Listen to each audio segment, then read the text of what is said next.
Church గురించి మనకుండే ప్రశ్నలు సమాధానాలను డిస్కస్ చేయడానికి Hyderabad Telugu Bible church presents church talk. నా పేరు మైకేల్ జోషి. ఈరోజు మనం మాట్లాడుకోబోయే టాపిక్ చర్చ్ మెంబర్షిప్. మనతో వీటి గురించి డిస్కస్ చేయడానికి మన మధ్యలో ఉన్నారు డాక్టర్ శంకర్ బాబు గారు, అలాగే బ్రదర్ అజయ్ అబ్రహాం గారు. ఈ మధ్య చర్చ్ మెంబర్షిప్ అనే పదం మనకి ఎక్కువగా వినిపిస్తుంది. అసలు చర్చ్ మెంబర్షిప్ అంటే ఏంటి? చర్చ్ మెంబర్షిప్ అన్న పదం బైబిల్లో మనకు కనబడదు, కానీ చర్చ్ మెంబర్షిప్ అంటే ఒక రక్షించబడిన క్రైస్తవుడు ఒక స్థానిక సంఘానికి అంటుకట్టబడి మిగతా సభ్యులతో సంబంధాలు కట్టుకుంటూ ఒక ప్రత్యేకమైన నాయకత్వం కింద ఉంటూ వారికి లోబడుతూ తన శిష్యత్వపు ప్రయాణాన్ని కొనసాగించడాన్ని మనం మెంబర్షిప్ లేదా సభ్యత్వంగా నిర్వచిస్తాం. చాలా సంఘాల్లో సభ్యత్వానికి సంబంధించి డిఫరెంట్ డెఫినేషన్స్ ఉన్నాయి, కానీ మనం పాటించే లేకపోతే మనం నమ్మే సంఘ సభ్యత్వం అంటే ఒక లోకల్ బాడీకి, ఒక పర్టిక్యులర్ లోకల్ చర్చ్కి ఒక వ్యక్తి అంటుకట్టబడి అక్కడ ప్రజలతో సంబంధాలు కట్టుకొని ఆ కుటుంబంలో ఒక సభ్యుడిగా ఉండడాన్ని మనం చర్చ్ మెంబర్షిప్ అని నిర్వచించవచ్చు. ఇతర సంఘాల్లో కూడా చర్చ్ మెంబర్షిప్ అనేది కొన్ని చోట్ల వింటూ ఉన్నాం. దానికి దీనికి ఏంటి ప్రత్యేకంగా తేడా?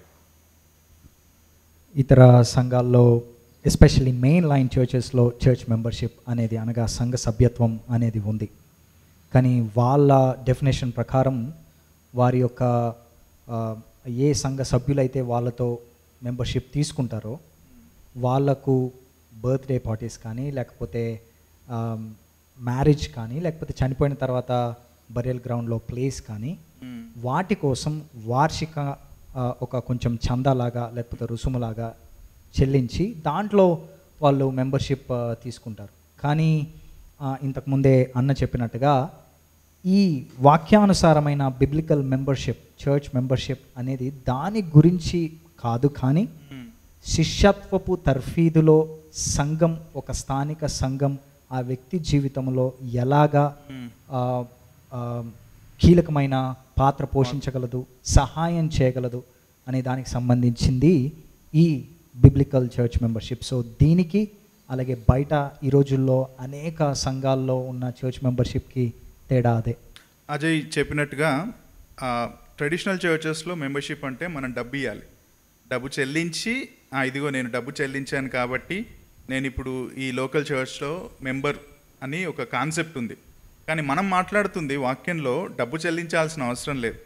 నువ్వు నిజంగా రక్షించబడ్డ క్రైస్తవుడిగా, యేసుక్రీస్తును అంగీకరించిన క్రైస్తవుడిగా, ఒక స్థానిక సంఘానికి అంటుకట్టబడిన క్రైస్తవుడిగా దేవుడు నీకు ఇచ్చిన బాధ్యతలు నిర్వర్తించడమే మెంబర్షిప్గా నిర్వచిస్తున్నాం. కానీ ఇక్కడ ఏదో నేను డబ్బులు కట్టాను కాబట్టి నా మాట చెల్లుబాటు కావాలి, నేను చనిపోతే నాకు గ్రేవ్యార్డ్లో ప్లేస్ కావాలన్న మెంబర్షిప్ గురించి మనం మాట్లాడట్లేదు. So it is entirely different. వాళ్ళు పాటిస్తున్నారు, అది మనకు తెలియదు, కానీ మనం మాట్లాడుతుంది మాత్రం వాక్యంలో చెప్పబడుతున్న సంఘ సభ్యత్వం గురించి. చర్చ్ మెంబర్షిప్ అనే పదం బైబిల్లో లేదు అని మీరు ఇందాక చెప్పారు కదా, మరి బైబిల్ ప్రకారం దీన్ని ఎలాగ మీరు నిర్వచిస్తారు? Right, this is very common. చాలాసార్లు మెంబర్షిప్ అనగానే చాలామంది అడిగే మొదటి ప్రశ్న బైబిల్లో ఎక్కడుంది అంటే, బైబిల్లో చాలా వాటికి కూడా పేర్లు లేవు. ఇప్పుడు త్రిత్వం అన్న పదానికి కూడా మనకు బైబిల్లో ఎక్కడ ఆ పదం ఉన్నట్టు ఎక్కడా లేదు మనకు. అలాగని మనం త్రిత్వాన్ని నమ్మకుండా పోవట్లేదు. సో బైబిల్లో మెంబర్షిప్ అన్న పదం లేదు, కానీ ఆ మెంబర్షిప్కి ఉండాల్సిన క్వాలిటీస్ లేకపోతే దానికి ఉండాల్సిన సూచనలు మనకు కనిపిస్తూ ఉన్నాయి. అతి ప్రాముఖ్యంగా చెప్పబడుతున్న ఒక వాక్య భాగం ఏంటంటే మత్తయి సువార్త 18వ అధ్యాయం. మత్తయి సువార్త 16లో పేతురుతో ప్రభు ఒక మాట చెబుతాడు. 16వ అధ్యాయంలో 17వ వచనంలో, సీమోను బర్యోనా, నీవు ధన్యుడవు, పరలోకమందున్న నా తండ్రి ఈ సంగతి నీకు బయలుపరిస్తేనే కానీ నరులు నీకు బయలుపరచలేదు అని చెప్పి, నీవు పేతురువు, ఈ బండ మీద నా సంఘమును కట్టుదును అని మొట్టమొదటిసారి యేసుక్రీస్తు ప్రభు చర్చ్ లేదా సంఘం అన్న పదాన్ని వాడతాడు. అంటే ఆ సంఘంలో ఎవరు సభ్యులు ఉండబోతున్నారంటే పేతురు లాంటి వాళ్ళు. ఎవరు పేతురు? యేసుక్రీస్తును రక్షకుడిగా అంగీకరించి పాపక్షమాపణ కోసం ఆయన దగ్గరికి వచ్చిన ఆయన. సో అక్కడ సంఘం అన్న పదాన్ని పరిచయం చేసిన తర్వాత 18వ అధ్యాయం 2 అధ్యాయాల తర్వాత ఒక ప్రాముఖ్యమైన సంగతిని యేసుక్రీస్తు ప్రభు అక్కడ చెప్తాడు. ఆ ప్రజల్లో ఎవరైనా పాపం చేస్తే మొదట ఒక వ్యక్తి వెళ్ళి ఆ వ్యక్తితో మాట్లాడమంటాడు. ఆ వ్యక్తి పాపాన్ని ఒప్పుకుంటే నువ్వు అతన్ని సంపాదించుకున్నావు. ఆ వ్యక్తి పాపాన్ని ఒప్పుకోకపోతే ఇద్దరిని వెంట పెట్టుకొని వెళ్ళి మాట్లాడమంటాడు. అప్పటికీ కూడా ఆ వ్యక్తి పాపాన్ని ఒప్పుకోకపోతే ఆ మాట మనం చూడొచ్చు 18వ అధ్యాయం 17వ వచనంలో. అతడు వారి మాటయు వినని ఎడల ఆ సంగతి సంఘమునకు తెలియచెప్పుము. యేసుక్రీస్తు ప్రభు రెండోసారి మాట్లాడుతున్న మాట అది, సంఘము అన్న పదాన్ని ఇక్కడ వాడాడు. సో సంఘమునకు తెలియచెప్పుము అంటే చర్చ్కి అథారిటీ ఉంది. ఇప్పుడు ఆ వ్యక్తిని ఆ సంఘం చెప్పినప్పుడు కూడా వినకపోతే బయటికి పంపించేసేయండి అని అంటున్నాడు. అంటే ఆ వ్యక్తి సంఘము లోపల ఉంటేనే బయటికి పంపించగలం మనం. So membership is all about that actually. So ఆ వ్యక్తి ఆ సంఘానికి చెంది మెంబర్గా ఉన్నప్పుడే, ఆ వ్యక్తి పాపం చేసినప్పుడు చర్చ్కి ఆ వ్యక్తిని బయటికి పంపే అథారిటీ ఉంది. అంటే మెంబర్షిప్లో మాత్రమే అది సాధ్యం అవుతుంది. సో ఈ కాన్సెప్ట్ అనేది బైబిల్లో ఉంది. అసలు మనం అపొస్తలుల కార్యంలో చూసినా కానీ మొట్టమొదటిసారి పేతురు ప్రసంగం చేసినప్పుడు 120 మంది ఉన్నారు, ఒక గ్రూప్ ఉంది, మెంబర్స్ ఉన్నారు. ఆ తర్వాత దానికి 3000 మంది గ్యాదర్ అయ్యారు. సో మెంబర్ అనే ఒక గ్రూపు, అంటే క్రిస్టియన్స్ అనే ఒక గ్రూపు, ప్రభువుని అంగీకరించిన వాళ్ళు, బాప్తిస్మం తీసుకున్న వాళ్ళు, బోధ కింద ఉన్న వాళ్ళు, రొట్టె ఇరుస్తున్న వాళ్ళు, వీళ్ళందరూ ఒక గ్రూప్గా ఉన్నారు. సో ఇన్ అదర్ వర్డ్స్ అది ఫార్మల్గా అపొస్తలుల కార్యముల గ్రంథం నుంచే మనకు మెంబర్షిప్ అనేది క్యారీ అవుతూ వస్తుంది. సో ఎస్, ఆబ్వియస్గా మెంబర్షిప్ అన్న పదం లేదు, కానీ ఆ కాన్సెప్ట్ని మనం ఆ తర్వాత పౌలు పత్రికల్లో కూడా చూడొచ్చు. ఇంతకుముందు అన్న చెప్పిన దాంతో పాటు ఇంకా కొన్ని వచనాలు మనం చూసినట్లయితే, అన్న డిసిప్లిన్ గురించి మాట్లాడారు. మత్తయి సువార్త 18వ అధ్యాయం, అలాగే 1 కొరింథీ 5వ అధ్యాయంలో సంఘ క్రమశిక్షణ చేసేటప్పుడు కూడా అతన్ని సంఘం నుంచి వెలివేయము అని పౌలు చెప్తాడు. అన్న అడిగిన ప్రశ్న మళ్ళీ అడుగుతాను, ఒకవేళ లోపల లేకపోతే బయటికి వెలివేయడం ఎందుకు? అలాగే అదే చాలామంది థియోలాజియన్స్ ఏమంటారంటే 2వ కొరింథీలోకి రాసిన పత్రిక 2వ అధ్యాయంలో అదే వ్యక్తి, అనగా 1 కొరింథీ 5వ అధ్యాయంలో ఏ వ్యక్తి అయితే బయటికి పంపబడ్డాడో ఆ వ్యక్తి మరలా రిపెంట్ అయ్యి క్షమించమని లేదా పశ్చాత్తాపపడి తన పాపం గురించి దేవుణ్ణి మరలా క్షమాపణ వేడుకుంటే, పశ్చాత్తాపడితే తనను మరలా చేర్చుకోమని అంటున్నాడు. సో ఎందుకు బయటికి పంపడం, మరలా లోపలికి చేర్చుకోవడం? సో అది కూడా ఒక మెంబర్షిప్ అనే పదము లేకపోయినప్పటికీ త్రిత్వం లాగే దానికి సంబంధించిన విషయాలు మనం చూస్తాం. ఒకవేళ 1 తిమోతి 5వ అధ్యాయం 17వ వచనం గురించి ఆలోచిస్తే సంఘ కాపురులకు లోబడమని చెప్తుంది. అలాగే హెబ్రీలకు రాసిన పత్రిక 13వ అధ్యాయం 17వ వచనం, అలాగే 7వ వచనం చూసినట్లయితే సంఘ కాపురులను లోబడమని చెప్తుంది. అలాగే సంఘ కాపురులు లెక్క అప్పచెప్పాలని చెప్తుంది. నేను ఎవరికి లెక్క అప్పచెప్పాలి? హైదరాబాద్ తెలుగు బైబిల్ చర్చ్కి నేను లెక్క అప్పచెప్పాలి. వారి గురించి దేవుడికి లెక్క అప్పచెప్పాలి. అంతేగాని హైదరాబాద్లో ఉన్న ప్రతి సంఘానికి కాదు, అలాగే యూనివర్సల్ చర్చ్లో ఉన్న ప్రతి ఒక్కరికి కాదు. అనగా ఒక స్థానిక సంఘములో ఎవరైనా సభ్యులు అయితే వాళ్ళకి నేను లెక్క అప్పచెప్పాలి. దీనికి సంబంధించే అనగా ఇండైరెక్ట్గా లేదా డైరెక్ట్గా ఇంప్లిసిట్గా ఈ వచనాలన్నీ కూడా స్థానిక సంఘ సభ్యత్వం గురించి మాట్లాడుతూ ఉంది. రైట్. దానికి ఇంకా యాడ్ చేయాలంటే ఇప్పుడు నూతన నిబంధనలో చాలా వన్ అనదర్ మినిస్ట్రీస్ ఉన్నాయి. సో వన్ అనదర్ మినిస్ట్రీస్ ప్రాక్టికల్గా పాటించాలంటే సార్వత్రిక సంఘంతో పాటించడం చాలా కష్టం.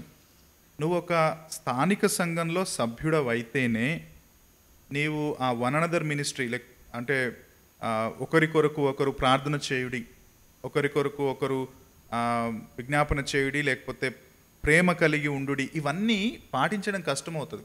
సో సభ్యత్వంలో మనకేం దొరుకుతుంది అంటే సంబంధాలు దొరుకుతాయి. ఒక స్థానిక సంఘంలో నాయకత్వం దొరుకుతుంది, అజయ్ చెప్పినట్టు. సో మెంబర్షిప్ అనేది అది చాలా చాలా స్థానిక సంఘానికి క్రూషియల్ అని చాలామంది నమ్ముతున్నారు. ఎందుకంటే ఎవరైనా రావచ్చు సంఘానికి, ఆదివారం కూర్చొని వెళ్ళిపోవచ్చు. సో అతను సభ్యుడు ఎప్పుడు అవుతాడంటే నిజంగా నాయకత్వానికి లోబడడం, కమిట్మెంట్ కలిగి ఉండడం, సంఘంలో తన వరాలను ఇన్వెస్ట్ చేయడం, ఇవి చేసినప్పుడే సభ్యుడు అవుతాడు. లేకపోతే ఆదివారం చాలామంది వస్తారు, ప్రోగ్రామ్స్ కూర్చొని వెళ్ళిపోతారు. సో తన సభ్యుడు ఎలా అయిపోతాడు? సో మనం బయట సెక్యులర్ వరల్డ్లో చూసిన ఒక గ్రూప్ ఆఫ్ పీపుల్కి ఒక సపరేట్ ఐడెంటిటీ ఉంటుంది. మీరు మా గ్రూప్కి చెందిన వాళ్ళంటే మేము మీకు సభ్యులం, నీకు సభ్యత్వం ఇస్తామని ఉంటుంది. సో దట్ ఈస్ ఐడెంటిటీ, నువ్వు ఆ గ్రూప్కు చెందావని. నువ్వు నిజంగా రక్షించబడ్డావంటే నీ ఐడెంటిటీ కూడా నువ్వు సభ్యుడవు. ఆ స్థానిక సంఘంతో నువ్వు సంబంధం కట్టుకుంటూ, నాయకత్వానికి లోబడుతూ, కలిసి ప్రయాణం చేస్తూ, ఆ సభ్యుడిగా నువ్వు ఉంటేనే అది ఆత్మీయ జీవితానికి మంచిది. కాబట్టి డెఫినెట్గా church membership is very crucial. చాలామంది చేయట్లేరు, కానీ చేయడం వల్ల చాలా ప్రయోజనాలు ఉంటాయి.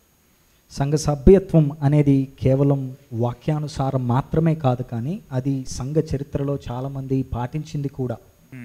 చర్చ్ హిస్టరీలో సంఘ సభ్యత్వాన్ని చాలా యూస్ఫుల్గా దాన్ని వాళ్ళు భావించారు. ఇన్ అ వే ఆదిమ సంఘ పితరుల్లో ఒకరైన సిప్రియన్ ఏమని అంటాడంటే, సంఘం నీకు తల్లిగా లేకపోతే దేవుడు నీకు తండ్రిగా లేడు అని అంటాడు. ఎందుకంటే దేవుడికి ఆయనకు ఉంది ఒకే ఒక్క వధువు, అది సంఘం మాత్రమే. సో నువ్వు బహుశా కొంతమంది ఇలా అంటున్నారు ఈ రోజుల్లో, ఒక కొత్త ఆర్గ్యుమెంట్ వచ్చింది, I'm a part of invisible church which is universal church. సార్వత్రిక సంఘంలో నేను సభ్యుణ్ణి, బట్ విజిబుల్ చర్చ్లో నేను సభ్యుని కాను అని అంటున్నారు, అనగా స్థానిక సంఘంలో. కానీ సిప్రియన్ కానీ లేకపోతే వాక్యం కానీ సంఘ చరిత్ర కానీ నువ్వు ఇన్విజిబుల్ చర్చ్లో అనగా సార్వత్రిక సంఘంలో భాగం అయితే నువ్వు ఖచ్చితంగా సంఘాన్ని తల్లిగా కలిగి ఉంటావు. అలాగే స్థానిక సంఘంలో అనగా విజిబుల్ చర్చ్లో నువ్వు పాలు పంచుకుంటావు. ఇందాక అన్న చెప్పినట్టుగా వన్ అనదర్ మినిస్ట్రీస్ చేస్తావు. అలాగే స్థానిక సంఘంలో దేవుడిచ్చిన 2 విధులు, ఆర్డినెన్సెస్ అయిన లార్డ్ సప్పర్ అలాగే బ్యాప్టిజం, వీటిని స్థానిక సంఘంలో నువ్వు పాలు పంచుకుంటావు. ఇవి దేవుడు సంఘానికి ఇచ్చింది. సో స్థానిక సంఘంలో నువ్వు సభ్యుడు కాకుండా వీటిని ఎలా చేయగలవు ఈ 2 విధుల్ని? సో బిబ్లికల్గా అలాగే హిస్టారికల్గా చర్చ్ మెంబర్షిప్ అనేది పాటిస్తూ వస్తుంది. అది వాక్యానుసారం సంఘ చరిత్రలో పాటించింది. అజయ్ చెప్పిన దాంట్లో ఇంకొక చాలా ఇంపార్టెంట్ పాయింట్ గుర్తొచ్చింది నాకు. సంఘానికి దేవుడిచ్చిన 2 ఆర్డినెన్సెస్లో ఒకటి ప్రభు బల్ల, ఇంకోటి బ్యాప్టిజం. యాక్చువల్లీ చాలామంది నమ్మేది నువ్వు బ్యాప్టిజం తీసుకున్నప్పుడు నువ్వు సంఘంలో సభ్యుడవుతావు. అంటే నువ్వు అంతరంగంలో జరిగిన మార్పును సంఘం ఎదుట దేవుడు నా హృదయంలో పనిచేశాడు, ఇదిగో నేను కూడా మీతో పాటు ఇప్పుడు దేవుని కుటుంబంలో సభ్యుడను అని చెప్పి ఒక టెస్టిమోనీ ఇస్తాం. సో సభ్యత్వం అంటే ఏంటి అంటే ప్రభువు బల్లను ప్రత్యేకంగా బ్యాప్టిజంని కూడా పాటిస్తూ ఆ గ్రూప్ ఆఫ్ పీపుల్లో ఒకటిగా ఉండడం. అదే మొదటి కొరింథీ 12వ అధ్యాయంలో పరిశుద్ధాత్మ దేవుడు బాప్తిస్మం ఇవ్వడం, రైట్, అతను స్థానిక సంఘంలో సభ్యుడవ్వడం. Right, that's very important. అందుకే చర్చ్ మెంబర్షిప్ వాక్యానుసారంగా సరైనదని ఎలా వివరించారు, అలాగే చర్చ్ మెంబర్షిప్ వలన కలిగే ప్రయోజనాలు కూడా వివరించారు. అసలు చర్చ్ మెంబర్ అవ్వాలంటే ఎలా నిర్ణయిస్తారు? ఒక వ్యక్తి చర్చ్లో సభ్యుడు అవ్వాలంటే ఏమైనా క్వాలిఫికేషన్స్ ఉంటాయా, లేకపోతే ఎలా నిర్ణయిస్తుంది సంఘం? ఇంతకుముందు నేను వెళ్ళే ఒక సంఘంలో వాళ్ళు ఏమనే వాళ్ళంటే, మీరు ఖచ్చితంగా ఒక కార్డు తీసుకోవాలి, కొంచెం అమౌంట్ పే చేయాలి, అప్పుడే మీరు స్థానిక సంఘంలో లేదా ఈ సంఘంలో సభ్యులవుతారు అని చెప్పేవారు. కానీ వాక్యం అయితే అదేమీ చెప్పట్లేదు. వాక్యం ఇస్తున్న ఒకే ఒక అర్హత, క్వాలిఫికేషన్, అతడు యేసుక్రీస్తునందు విశ్వాసం ఉంచి తన పాపముల కోసం పశ్చాత్తాపపడి మారు మనస్సు అనుభవం పొంది యేసుక్రీస్తులో విశ్వసించి బాప్తిస్మం తీసుకుంటే చాలు. అదే కదా అపోస్తుల కార్యం 2వ అధ్యాయంలో జరిగింది. అపోస్తులుడైన పేతురు సువార్తను ప్రకటించాడు. 37-38 వచనంలో వాళ్ళు మారు మనస్సు విషయమై వాళ్ళు పొందిన మారు మనస్సు కోసం బాప్తిస్మం తీసుకున్నారు. వెంటనే 42వ వచనం 43వ వచనంలో వాళ్ళు సంఘానికి చేర్చబడ్డారు. అలాగే 46వ వచనంలో వారు అనుదినము చేర్చబడుతూ ఉన్నారు. సో రక్షణ, మారు మనస్సు, బాప్తిస్మం, స్థానిక సంఘ సభ్యత్వం. సో అంటే వాళ్ళు రక్షించబడి ఒక స్థానిక సంఘానికి వస్తారు. సభ్యత్వంలో మనం చూసేది ఏంటంటే వారి రక్షణ వాక్యానుసారంగా ఉందా లేదా. ఇప్పుడు మేము రక్షించబడ్డాం, లేకపోతే ఒక పెద్ద మీటింగ్ అయ్యింది, ఎవరు యేసుప్రభుని నమ్ముకున్నారు వాళ్ళు ముందుకు రండి అంటే చాలామంది వస్తారు. అక్కడున్న ప్రీచర్ వాళ్ళ గురించి ప్రార్థన చేస్తాడు, యేసుక్రీస్తు మీ హృదయంలోకి వచ్చాడు, మీ పాపాలు క్షమించబడ్డాయి అని చెప్పేసి పంపించేస్తారు. సో వాళ్ళు ఏమనుకుంటారంటే ఇంకా మేము రక్షించబడ్డాం, పరలోకానికి వెళ్ళిపోయాం అనుకుంటారు. కానీ మనం సంఘ సభ్యత్వం గురించి మాట్లాడుతున్నప్పుడు, అట్లీస్ట్ మా చర్చ్లో సంఘ సభ్యత్వం గురించి మనం మాట్లాడుతున్నప్పుడు ఏం చేస్తామంటే, ఆ బయట నుంచి వచ్చిన వ్యక్తి నిజంగా వాక్యానుసారంగా రక్షించబడ్డా, అజయ్ చెప్పినట్టుగా పాప క్షమాపణ వాక్యానుసారంగా జరిగిందా లేకపోతే భావోద్వేగాల మీద పడి జరిగిందా. సో ఇవి మనం ఎగ్జామిన్ చేస్తాం. సో వారితో కూర్చొని మాట్లాడతాం. సువార్తను ఒక 2 నిమిషాల్లో చెప్పు, అసలు నీ అంతరంగంలో జరిగిన కార్యం ఏంటి వివరించు అని చెప్పి వాళ్ళని అడుగుతాం. ఒకవేళ వాళ్ళు నిజంగా రక్షించబడితే అప్పుడు వాళ్ళను ఒక సిరీస్ ఆఫ్ క్లాసెస్ గుండా తీసుకెళ్ళి అసలు సంఘం అంటే ఏంటి, నూతన నిబంధనలో సంఘం గురించి ఏం రాయబడింది, సంఘంలో సభ్యుడిగా ఉండాలంటే అసలు ఆ వ్యక్తి ఏం చెయ్యాలి, దేవుడే బాధ్యతలు అప్పచెప్పాడు. సో ఇవన్నీ వాళ్ళకు బోధిస్తాం. ఎందుకంటే చాలామంది సంఘానికి ఒక హాజరేసుకొని పోవడానికి వచ్చినట్టుగా వస్తున్నారు, కానీ అది కాదు. వాక్యంలో మనం చాలా సూటిగా చూస్తాం, సభ్యుడిగా ఉంటే బాధ్యతలు ఉన్నాయి. ఆ బాధ్యతలు వాళ్ళకు చెప్పాల్సిన బాధ్యత నాయకులది, సంఘానిది కూడా. కాబట్టి సంఘ సభ్యుడు అవ్వడం చాలా ప్రాముఖ్యం, కానీ అయిన తర్వాత ఆ బాధ్యతలు తెలుసుకొని పాటించడం ఇంకా ప్రాముఖ్యం. సో చాలా సంఘాల్లో చేయట్లేదు, కానీ సంఘ సభ్యత్వంలో మనం పాటించేది అతడు రక్షించబడాలి, బాప్తిస్మం తీసుకోవాలి, అదేవిధంగా సంఘము గురించి లోతైన అవగాహన కలిగి ఉండాలి, సంఘ నమ్మకాలు తెలుసుకోవాలి. ఇవన్నీ తెలుసుకుంటే అప్పుడు ఆ సంఘముతో ఆయన అంటుకట్టబడి తన ఆత్మీయ జీవితంలో కొనసాగడానికి అవకాశం ఉంటుందని మనం నమ్ముతాం. ఐ థింక్ మన కాంటెక్స్లో చాలా ప్రాముఖ్యం అన్న ఏదైతే చెప్పిందో, అసలు ఆ వ్యక్తి నిజంగా వాక్యానుసారమైన రక్షణ పొందాడా లేడా అనేది, అది మరొకసారి నేను ఎంఫసైజ్ చేయాలనుకుంటున్నాను. ఎందుకంటే క్రిస్టియన్ ఫ్యామిలీలో పుట్టాం కాబట్టి నేను క్రైస్తవులం, ఎప్పుడు చిన్నప్పుడు బ్యాప్టిజం తీసుకున్నాను కాబట్టి నేను క్రైస్తవురాల్ని, లేకపోతే క్రైస్తవ వివాహం చేసుకున్నాను కాబట్టి నేను క్రైస్తవురాల్ని, లేకపోతే ఇందాక అన్నట్టుగా ఒక పాస్టర్ గారు వాక్యం చెప్తే నేను చెయ్యెత్తాను, లేదా నా బైబిల్ లాస్ట్లో నేను ఒక సంతకం పెట్టాను కాబట్టి, తీర్మానం కార్డు పైన నేను ప్రామిస్ దానిపైన సంతకం పెట్టాను కాబట్టి నేను క్రైస్తవుని అనుకునే చాలామందిని మేము కూడా ఎదుర్కొంటూ ఉన్నాం ఈ రోజుల్లో. సో నేమ్ సేక్ క్రిస్టియానిటీ కాకుండా నిజంగా వాళ్ళు సువార్తను విశ్వసించి, వాక్యానుసారమైన సువార్త, ఆరోగ్య ఐశ్వర్య సువార్త కాకుండా వాక్యానుసారమైన సువార్తను నమ్మి విశ్వసించి మారు మనసు పొంది నా అనుభవం ఉందా లేదా అని వాళ్ళని అడిగి, కొన్నిసార్లు అందరూ ఎగ్జాక్ట్గా చెప్పలేకపోవచ్చు, ఇది కూడా చాలా జాగ్రత్తగా ఉండాలి. ఐ థింక్ కొన్నిసార్లు ఈ ఫార్ములా క్రిస్టియానిటీ కూడా ఎక్కువగా అయిపోతుంది. కరెక్ట్గా చెప్పాడా, యేసుక్రీస్తు జననం, యేసుక్రీస్తు మరణం, యేసుక్రీస్తు పునరుత్థానం, యేసుక్రీస్తు మరలా రాబోతున్నాడు, ఈ ఫార్ములా చెప్పాడా అనేది కూడా ఆ ప్రమాదంలో కూడా పడే అవకాశం ఉంది. కాబట్టి మారు మనస్సుకు తగ్గ ఫలాలు ఉన్నాయా, అతను సరిగా చెప్పలేకపోయినా ఆ యొక్క ఆ ఫలాలు కానీ, లేకపోతే ఆ యొక్క అనుభవం కానీ, ఆ సాక్ష్యం కానీ ఉందా అనేది పరీక్షించి తద్వారా క్లాసెస్ గుండా తీసుకుని వెళ్ళి మేము జనరల్గా అలాగే చేస్తాం మా సంఘంలో కూడా. కంప్లీట్ ప్రాసెస్ ఏంటంటే, యేసుక్రీస్తుని తమ సొంత రక్షకునిగా అంగీకరించిన చాలామంది సండే ఫెలోషిప్కి వచ్చే అవకాశం ఉంది. వాళ్ళలో మెంబర్స్ని ఎలాగా సెపరేట్ చేస్తారు, అంటే ఎలా డిసైడ్ చేస్తారు వీళ్ళు మెంబర్స్ అని, వీళ్ళు మెంబర్స్ కాదు అని? అంటే మనం పాటించేది చెప్పాలనుకుంటే, వాళ్ళు మొదట వచ్చినప్పుడు వాళ్ళతో కూర్చొని ఫస్ట్ మాట్లాడతాం. అంటే మీరు ఎక్కడి నుంచి వచ్చారు, ఎందుకు ఇక్కడికి వచ్చారు, ఎందుకంటే పర్పస్ కూడా మనకు తెలియాలి.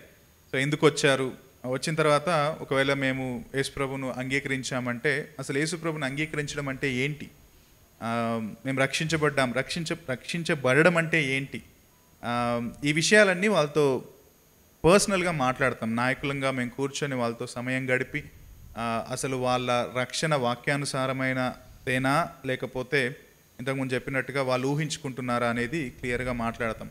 మాట్లాడిన తర్వాత వాళ్ళు రక్షించబడితే క్లాసెస్ గుండా వెళ్తారు.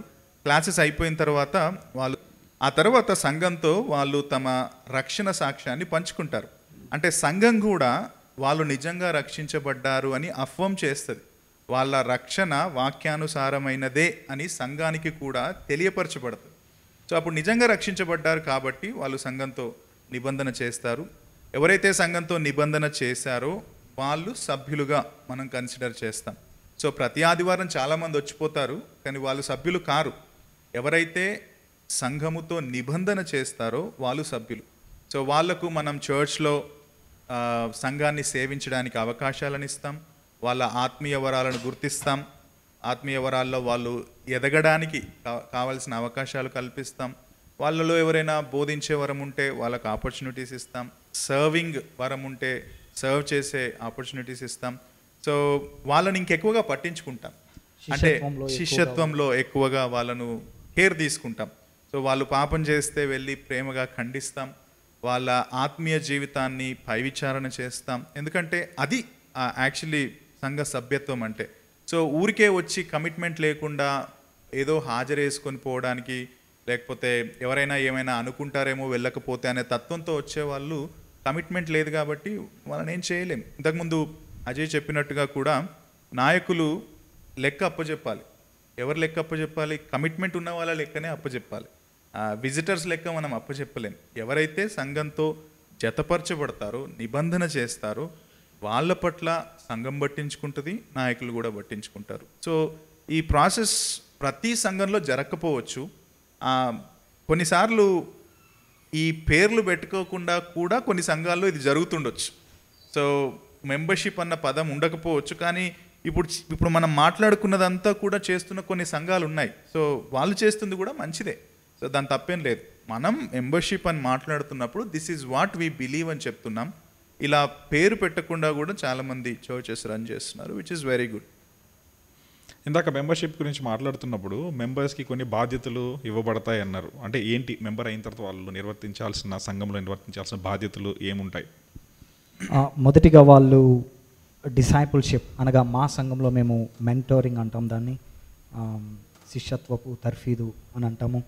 జవాబుదారు తెనం కింద వాళ్ళు వస్తారు, అకౌంటబిలిటీ. సో ముఖ్యంగా అది మా సంఘ సభ్యుల జీవితాల్లో లేదా సంఘ సభ్యుల జీవితాల్లో మొదటిగా అది జరుగుతుంది. అంతేకాకుండా అప్పటి వరకు వారికి సంఘంలో ఎటువంటి పరిచర్య చేసే అవకాశం ఉండదు. అనగా ఆదివారము సంఘ ఆరాధనలో ఎటువంటి బహిరంగంగా చేసే పరిచర్య వాళ్ళకి మేము ఇవ్వము. ఎందుకంటే సంఘ సభ్యులు చేయాల్సిన పరిచర్య అని మేము నమ్ముతాం కాబట్టి వాళ్ళు సంఘ సభ్యులుగా అయిన తర్వాతే ఆరాధన కానీ, లేకపోతే రొట్టె విరపడం కానీ, పాటలు పాడడం కానీ, వాయిద్యాలు వాయించడం కానీ, అది ఏ పరిచర్య అయినా సరే సంఘ సభ్యులు అయిన తర్వాతనే వాళ్ళకు ఆ యొక్క ఆధిక్యత మేము ఇస్తాం. ఇక్కడ ఒక పాయింట్ యాడ్ చేయాలనుకుంటున్నాను. యాక్చువల్లీ ఎందుకు ఇవ్వరు అని కూడా ఒక ప్రశ్న రావచ్చు.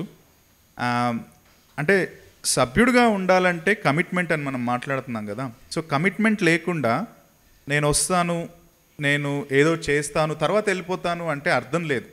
So church is not a club, performance కూడా కాదు, అది క్లబ్ కాదు. So it's all about coming together as body of lord Jesus Christ. మనం ఒకరితో ఒకరు సంబంధాలు కలిగి ఒక నిబంధన ప్రజలుగా ఉండడం. సో నువ్వు నీ వరాలను చూపించుకోవడానికి ఒక వారం వచ్చి ఇంకొక వారం రావట్లేదంటే దానికోసం సంఘం లేదు. సంఘం ఉంది ఎందుకంటే ప్రజలుగా, దేవుని ప్రజలుగా కలిసి ఎదగడానికి, దేవుణ్ణి హెచ్చించడానికి. సో అందుకని ఎందుకు ఇవ్వము అంటే మేము కమిట్మెంట్ని గమనిస్తాం. నిజంగా సంఘానికి అంటుకట్టబడే ఆలోచన, ఆసక్తి తనకుందా? ప్రజలతో సంబంధాలు కట్టుకుంటున్నాడా? నాయకత్వానికి లోబడుతున్నాడా? గర్వాంధుడుగా ఉన్నాడా? తగ్గింపు కలిగి ఉన్నాడా? చిన్న చిన్న పనులు చెప్పినా చేయడానికి తగ్గించుకుంటున్నాడా? ఇవి ప్రాముఖ్యం. నువ్వు మంచిగా పాటలు పాడతావు కాబట్టి రాగానే ఫస్ట్ రోజు నీకు క్వైర్ ఇచ్చేసి నువ్వు 2 రోజులు మళ్ళీ 2 వారాలు నువ్వు కనబడవు. So that is not healthy way of doing church.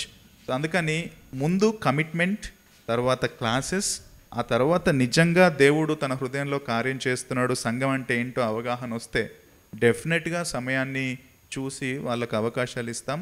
అల్టిమేట్గా అవకాశాలు అంటే అది సంఘ క్షేమం కోసమే వాడబడేది. ఆయన నాకు ఈ వరం ఉందని ఉప్పొంగ చేసుకుంటే ఇంకా అది చాలా మంచిది కాదు. అల్టిమేట్గా సంఘ క్షేమం కోసం ఆ వరాలు వాడాలి కాబట్టి ఐడెంటిఫై చేసి మేము కరెక్ట్ టైంలో వాళ్ళకి ఇవ్వడం జరుగుతుంది. మెంబర్ అయిన తర్వాత కూడా కొన్నిసార్లు కొంతమంది ఆ కమిట్మెంట్ని చూపించలేకపోవచ్చు. సో వారిని మీరు ఎలా ఎంకరేజ్ చేస్తారు, లేదా వారి విషయంలో ఎలా వ్యవహరిస్తారు? రైట్. జనరల్గా ఏదైనా సమస్యల ద్వారానే, లేకపోతే ఏదైనా సమస్యలు ఉంటేనే వాళ్ళు కొన్నిసార్లు అలాగా రెగ్యులర్గా రాలేకపోవచ్చు. సో వాళ్ళకి వ్యక్తిగతంగా కలిసి మాట్లాడతాం, ఏం జరుగుతుంది వాళ్ళ జీవితంలో, ఏం జరుగుతుంది, వారి ఆరోగ్యమా లేకపోతే ఉద్యోగమా, ఏ సమస్య తెలుసుకొని దానికి మేము ఏ విధంగా సహాయం చేయగలమో ఆలోచిస్తాం సంఘంగా. అది మొదటిగా. నెంబర్ 2, ఒకవేళ అన్నీ బాగున్నాయి బట్ ఏదో ఒక కారణాన్ని బట్టి వాళ్ళు రాలేకపోతుంటే వాళ్ళు చేసిన నిబంధనను మరొక్కసారి వాళ్ళకు జ్ఞాపకం చేస్తాం. బ్రదర్, ఇది క్లబ్ కాదు, ఇది పర్ఫార్మెన్స్ సెంటర్ కాదు, ఇది సంఘం, దేవుని యొక్క వధువు, ఇది మన కుటుంబం, దేవుడిచ్చిన కుటుంబం, ఇది దేవుని మంద కాబట్టి, ఇది దేవుని ఇల్లు కాబట్టి దీంతో మీరు నిబంధన చేశారు. సో ఆ నిబంధనను మరొక్కసారి జ్ఞాపకం చేసుకోండి. దయచేసి వీలైనంతగా ఫెలోషిప్కి రండి, ఇతరులతో మీ యొక్క పరిచర్యను పంచుకోండి అని చెప్పి వాళ్ళని ప్రోత్సహించడానికి ప్రయత్నం చేస్తాం. సండే రోజు కూడా అజయ్ చెప్పినట్టుగా చర్చ్ సర్వీస్లో నిబంధనను మేము సంఘంగా కలిసి చదువుతాం. సో ఒకవేళ సపోజ్ ఆ వ్యక్తి ఆత్మీయ జీవితంలో చల్లారిపోతున్నాడు అనుకోండి, ఆ నిబంధన మనం అందరం కలిసి చదివినప్పుడు, అంటే దేవుని వాక్యమే నిబంధన అంటే ఏం లేదు, దేవుని వాక్యాన్ని పారాఫ్రేజ్ చేసి రాసుకున్నాం. సో ఆ వాక్యాన్ని మళ్ళీ తిరిగి చదువుతున్నప్పుడు దేవుడు కొన్నిసార్లు తిరిగి వాళ్ళని ప్రోత్సహించే అవకాశం కూడా దొరుకుతుంది. అనగా సంఘ సభ్యునిగా మనం ఎలా ఉండాలో అనే ఒక వాక్యాలన్నిటినీ సమకూర్చి ఆ సంఘ సభ్యుడి యొక్క విధులు చేసే నిబంధన. సో అది చదివినప్పుడు కూడా వాళ్ళకు, అరే ఇది నేను చేశాను కదా, సంఘంతో నేను నిబంధన చేశాను, వాక్యం ఇది చెబుతుంది కదా, మళ్ళీ గుర్తొస్తుంది. సో పర్సనల్గా మాట్లాడడం కంపల్సరీగా చేస్తాం, చెయ్యాలి కూడా. ఒకవేళ పాస్టర్స్గా ఉంటే అది బాధ్యత. పాస్టర్సే కాదు, ఈవెన్ బిలీవర్స్ కూడా చేయాలి. కేవలం పాస్టర్సే కాదు, బిలీవర్స్ కూడా వెళ్ళి వాళ్ళతో మాట్లాడాలి. ఏం సమస్య, అసలు ఎందుకు రావట్లేదు, ఎందుకు మీరు కాస్త చల్లారిపోయినట్టు అనిపిస్తుంది, ఏంటి రీజన్, నేను ఏమైనా హెల్ప్ చేయగలనా అనేది మాట్లాడితే మంచిది. అండ్ సంఘంగా కూడా నిబంధన చదివినప్పుడు కూడా కొన్నిసార్లు దేవుడు వాక్యం చేత వాళ్ళని ప్రోత్సహించే అవకాశం కూడా ఉంటుంది. సంఘ నిబంధనలో అదొక పాయింట్ ఏంటంటే, మేము ఎక్కడైనా చల్లారిపోతున్నట్టు ఇతరులు గమనిస్తే ఏ సంఘ సభ్యునైనా వచ్చి అడగొచ్చు, ప్రోత్సహించవచ్చు, సరిచేయొచ్చు. అది మరలా మేము జ్ఞాపకం చేసుకుంటాం. కాబట్టి ఓన్లీ ఎల్డర్సే లేదా సంఘ కాపరులే వచ్చి మాట్లాడాలి అని కాదు, ఎవరైనా వెళ్ళి ఎవరినైనా ప్రోత్సహించవచ్చు, ఎవరినైనా సరిచేయచ్చు.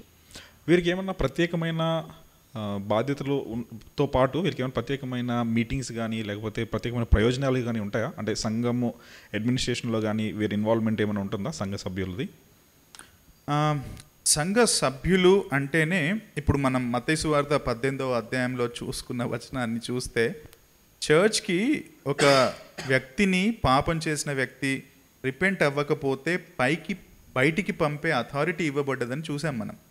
అంటే చర్చ్లో వాళ్ళు పప్పిట్స్ కాదు, చర్చ్లో వాళ్ళకు హక్కులు ఉన్నాయి. హక్కులు అంటే మళ్ళీ ఏంటి నా హక్కు అని అటు వెళ్తారేమో, కానీ అంటే చర్చ్లో ఏం జరుగుతుందో వాళ్ళకు తెలియాలి. చర్చ్ వేరు, నాయకులు వేరు అన్న డిస్టింక్షన్ బైబిల్లో లేదు. చర్చ్ ఒక వ్యక్తికి డిసిప్లిన్ చేయడానికి బయటికి పంపుతున్నప్పుడు చర్చ్ షుడ్ హ్యావ్ అంటే ప్రతిదీ కూడా తెలుసుకోవాల్సిన అవసరం ఉంది, తెలుసుకోవాలి కూడా. సో వాళ్ళకున్న ప్రయోజనాలు అంటే ఇంతకుముందు మనం చెప్పినట్టుగా వాళ్ళ మీద డెఫినెట్గా వాళ్ళ ఆత్మీయ జీవితం మీద పై విచారణకర్తలుగా నాయకులు ఉంటారు. ఒకరితో ఒకరు కూడా వాళ్ళు సంబంధాలు కలిగి ఉంటారు కాబట్టి ఒకరు కూడా ఇంకొకరిని, పాపంలో ఉన్న వారిని గద్దించడానికి, తిరిగి సమకూర్చడానికి, ప్రేమలో వాళ్ళను పెంపొందించడానికి. హెబ్రీ పత్రికలో గ్రంథకర్త అన్నట్టుగా, ఆ దినము సమీపించిన కొలది మీరు మరీ ఎక్కువగా కూడుకొనుచు సత్కార్యములు చేయుటకు ఒకరినొకరు పురికొల్పుడి అని ఉంటుంది. సో అది సంఘ సభ్యుల మధ్య రెగ్యులర్గా జరగాల్సిన ఒక కార్యం. సో వాళ్ళు డెఫినెట్గా వాళ్ళ బాధ్యతలు, ఆత్మీయ వరాలు సంఘక్షేమం కోసం వాడతారు. సంఘంలో ఏం జరుగుతుందో అనేది కూడా వాళ్ళు తెలుసుకునే హక్కు ఉంది. బీట్ ఇన్ మేజర్ డెసిషన్స్, చాలా పెద్ద పెద్ద డెసిషన్స్ సంఘంలో ఏమన్నా తీసుకోవాలంటే వాళ్ళు తెలుసుకోవాలి, వాళ్ళు అడగాలి కూడా నాయకులను. నాయకులు కూడా వాళ్ళు తగ్గించుకొని చెప్పాలి. సో నాయకులు కూడా మీకు అవసరం లేదు, మేము డెసిషన్ తీసుకుంటాం, మీరు మాకు లోబడాలి అనేది కూడా మంచిది కాదు. ఎందుకంటే చర్చ్ హ్యాస్ ది అథారిటీ. వాళ్ళు సభ్యులు అంటే డెఫినెట్గా వాళ్ళు అన్ని విషయాల్లో వాళ్ళకు కూడా అవగాహన ఉండాలి. ఫైనాన్సెస్ విషయంలో కూడా మేము కొన్నిసార్లు ఎంత ఫైనాన్సెస్ వచ్చింది అనేది కూడా మేము చర్చ్కి చెప్తాం. 3 నెలలకు ఒకసారి ఫైనాన్స్ డీకన్ కూడా ఇంత వచ్చింది, ఇంత ఖర్చు పెట్టాం పరిచర్య గురించి అనేది కూడా మేము చెప్తాం. Because we are accountable. సంఘం అంటే ఒకరితో ఒకరం మనం అకౌంటబిలిటీ కూడా కలిగి ఉండాలి. సో సంఘ సభ్యులకు ఆ బాధ్యతలు ఉంటాయి, సంఘ సభ్యులకు ఆ హక్కులు కూడా ఉంటాయి. అలాగే సంఘంలో నాయకుల్ని ఎన్నుకునే బాధ్యత కూడా ఈ సంఘ సభ్యులకు ఉంటుంది. మనం 1 తిమోతి 3 లేదా తీతుకు 1 దాంట్లో ఉన్న లక్షణాలు అర్హతలు ఉన్నాయా లేవా అని గమనించే సంఘ నాయకులను ఎన్నుకునే బాధ్యత వీళ్ళపైనే ఉంటుంది. అదే మనము అపోస్తల కార్యం 6వ అధ్యాయంలో కూడా మనం చూస్తాం.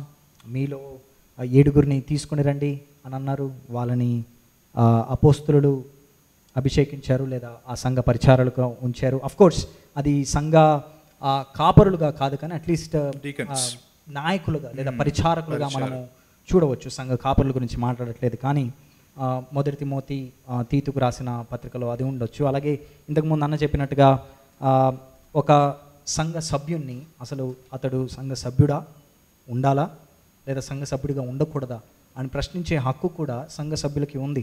ఇంతకుముందే నా ఈ వీడియో స్టార్టింగ్లో 2 కొరింథీకి సంబంధించిన వచనాన్ని నేను మీకు చెప్పాను. ఆ మాట మరొక్కసారి చదువుతాను.